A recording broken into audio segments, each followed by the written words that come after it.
이재명이 대법관에 앉히려는 김민기가 누구냐? 김만배 무죄 내린 그 판사다. 이재명은 사실상 판사복이 굉장히 많죠. 판사복이 많습니다. 자기 제일 처음에 다 날아갈 뻔했는데 권순일 판사가 구해줬고, 그 다음에 자기 구속될 때 유창훈이 또 나서서 구해줬고, 그리고 이 선거법 2심에서 어처구니 없는 무죄 내려준 판사들도 있고. 그래서 이재명이 그 판사들 때문에, 그러니까 여기 시루에 따라서 눈치를 보는 판사들 때문에 지금 이 자리에 지금 와 있는 겁니다. 그리고 이 자리를 지키기 위해서 이 판사들에게 손을 내미는 거죠.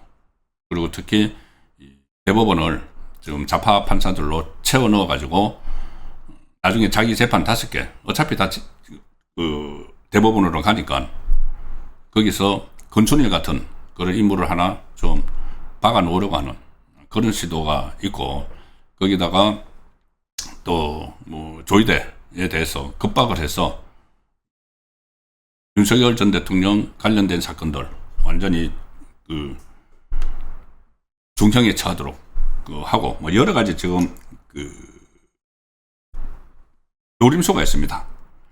자, 오늘 김민석이 이 전국에 법치파괴 조이대 물러나라 라는 현수막을 달아라 이렇게 지시를 했습니다. 법치파괴 조희대는 물러나야 한다. 아마 내일 정도 되면은 이게 전국에 다 깔릴 겁니다. 조희대 법치파괴 하는 조희대는 물러나라.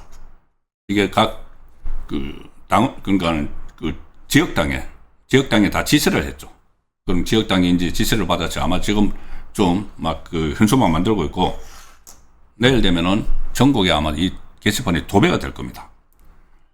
자, 왜 이렇게까지 그 조희대를 몰아내려고 하느냐? 그렇다고 지금 탄핵은 또 하는데 주저주저합니다.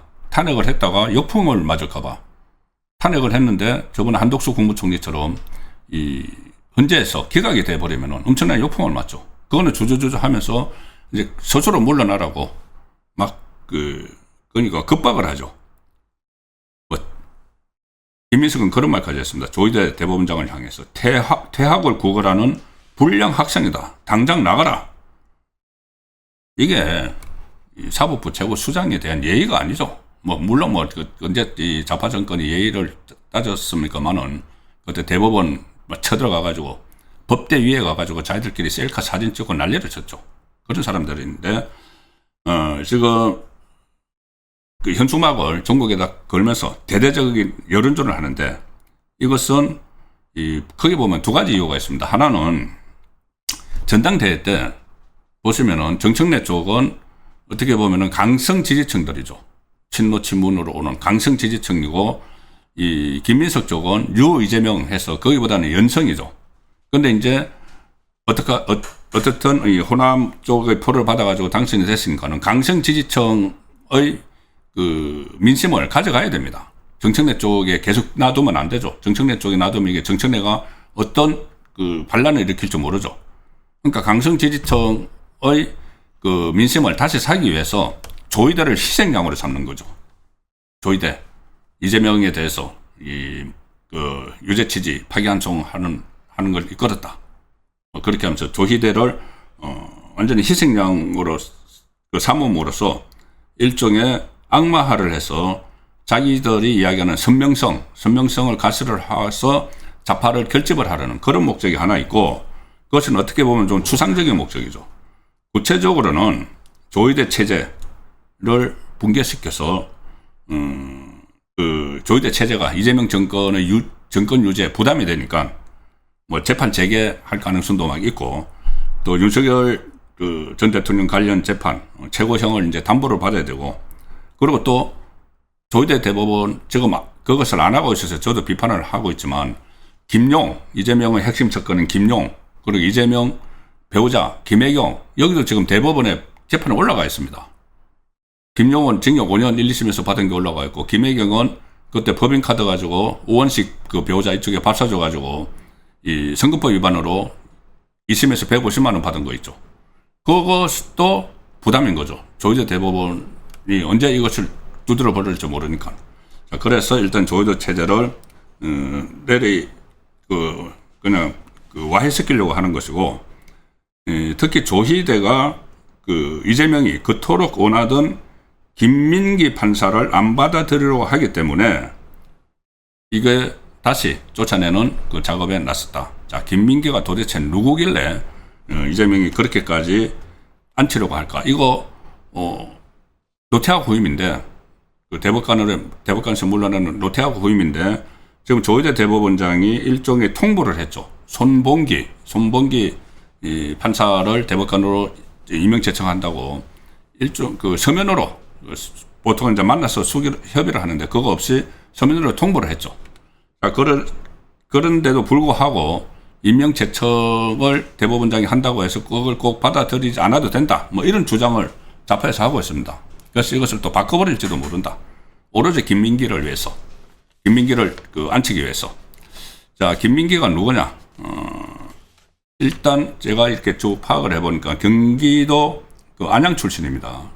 안양 출신이고 서울대 법대 나와서 연수원 26기고 1997년에 중앙지법 판사를 시작을 했는데 지금 서울고등법원 판사입니다. 서울고등법원 판사인데 여성입니다. 바로 우리법연구회, 좌파 법관들 모임 우리법연구회 출신이고, 그리고 배우자가 오영준, 이재명이 집권하고 나서 헌법재판관으로 지명하고 임명을 했던 그 오영준도 우리법연구회 출신입니다. 부부가 좌파 판사 출신이죠. 그런데 이재명 정권이 들어서서 한 사람은 이미 헌법재판관으로 앉혔고, 그리고 그 배우자를 다시 대법관으로 앉힌다. 그러면은 이해충돌이 일어나죠. 특히 이재명 정권 들어가지고 사심제를 사실상 도입을 했죠. 헌법소원제라고 해서 대법원에서 판결난 것을 헌법재판소에서 다시 들여다볼 수 있도록 하는. 자, 그래서 그러면은 배우자들끼리 서로 같은 사건을 맡았으면은 그게 바로 이해충돌이 되는 것이죠. 이 김민기는 특히 수원고법에 근무할 때 대장동 개발 사업의 기반이 됐던 게 바로 하천대유 설립이고, 그리고 성남도시개발공사를 만든 거죠. 그 과정에서 하천대유 대주주 김만배하고 최용길 전 성남시 의회 의장이 이렇게 결탁을 해서 뇌물 사건이 있었는데, 그러니까 이게 대장동의 출발점 일대 일어난 거죠. 대장동 출발점 일대 일어난 이 뇌물 사건에서 1심에서는 이 실형을 선고를 했는데, 이걸 그때 수원고등법원에 있으면서 김민기 재판부가 두 사람 모두에게 무죄를 선고를 했습니다. 무죄를 선고를 한 그런 인연이 있죠. 아시다시피 이재명하고 김만배 유착관계는 뭐 다 알려진 이야기고, 심지어 김만배가 재판 취소를 하기 위해서, 재판 거래를 하기 위해서 뭐 근순일 찾아다녔다 이런 말까지 있는 그 김만배, 그리고 나중에 이재명이 집권하고 나서 이 항소 포기를 해서 그 대장동 일당 김만배라는 남욱에게 엄청난 돈방석에 앉게 한 그 김만배인데, 그 김만배에게 엄청난 이재명이 빚을 지고 있는 그런 상황인데, 김만배에게 무죄를 선고한 2심에서 무죄를 선고했고, 그것이 3심에서 이제 확정이 되도록 그렇게 했습니다. 그 1억을 가지고 있는 사람이 이 김민기고, 김민기를 이렇게 대법원에 대법관으로 앉히려고 하는 것은 나중에 본인의 어떤 보호막, 방패막 이런 것을 만들려는 것이고, 지금 이형구가 퇴임을 하고 나서 대법원 안에 이 좌파 분위기를 형성할 사람이 또 거의 없기 때문에 거기에 좌파를 꽂기 위해서, 그리고 본인에게 나중에 유리한 이런 방향으로 대법원을 이끌어갈 사람을 꽂기 위해서 이 김민기를 그렇게 고집을 하고 있는 그런 상황입니다. 그래서 결국은 또 최근에 이 형사소송법을 고치면서 공소기각, 공소취소는 검찰에서 하는 거고 법원에서 하는 공소기각 요건도 여러 가지 더 갖다 붙여놨죠. 그래서 법원에서 또 자기에 대해서 죄를 이제 털어주는 그런 역할을 할 수가 있기 때문에 굳이 이런 자파 그리고 자기 김만배를 무죄를 해줬던 이 판사가 필요한 그런 상황이 된 거죠. 어쨌든 이재명의 모든 국정 운영은 처음부터 끝까지 자기 재판하고 연결됐는데 일전에 제가 서종욱의 법대로 하고 홍석준 의원의 여의대로에서 정성호가 이제 사표를 냈으니까는 그 다음 후임에 누가 될까를 이야기하다가 대장동 변호사 출신 박균택 그리고 이건태가 될 수도 있다고 말씀드렸는데 실제로 그 두 사람이 정성호 후임이 될 가능성이 있다는 보도가 지금 계속 나오고 있습니다. 오늘 여러 가지 보도 중에서 신화일보 보도를 한번 소개를 드리죠. 정성호 후임 법무장관 인선 빨라지나 박균택, 이건태 등이 거론된다. 자, 이게 만약에 이 두 사람 중에 누구라도 법무부 장관에 임명을 하면은 이거 정말 이게 나라냐는 소리가 나올 수밖에 없습니다. 박균택이 누굽니까? 바로 이재명의 대장동 변호사, 대장동뿐이 아니고 박균택이 이 검사 출신 이재명 변호인들 중에서 그때 최고참이었죠. 고검장까지 하고 있어. 그래서 모든 이재명의 재판에 다 관여를 하고 뭐 대북 송금부터 막 관여를 하고 그리고 그 공로로 배지를 달았죠. 배지를 달아서 지금도 완전히 그 이재명 호위무사 역할을 하고 있는데 그 사람을 법무부 장관 시킨다? 공소 취소하라는 이야기죠. 정성호가 처음에 이 공소 취소를 해야 된다고 해서 그 법무부 장관으로 공소 취소용 법무부 장관으로 발탁을 했는데 지금 1년 동안 정성호가 그것을 이제 관철을 못하고 그 전에 관철을 하려고 무슨 뭐 공소 취소하고 검찰을 하고 공소 취소 그리고 보안 수사권을 놓고 거래를 했다. 그런 말까지 있었지만은 관철을 하지 못하고 이 사건이 뭐 기소 조작됐다고 뭐 이것을 꼬투리를 잡기 위해서 검찰 미래위원회도 만들고 여러 가지 시도를 했지만 결과적으로는 정성호는 못하고 물러나는 거죠. 그런데 그 후임을 또다시 공소 취소를 하기 위한 그 인사라고밖에 볼 수 없는 박균택 같은 사람을 한다면은 이것은 정말 이 나라가 어떻게 되든 법치가 어떻게 되든 자기 재판 없애기만 몰두하는 그 상징적인 일이 또 되는 것이죠. 이건태는 또 누굽니까?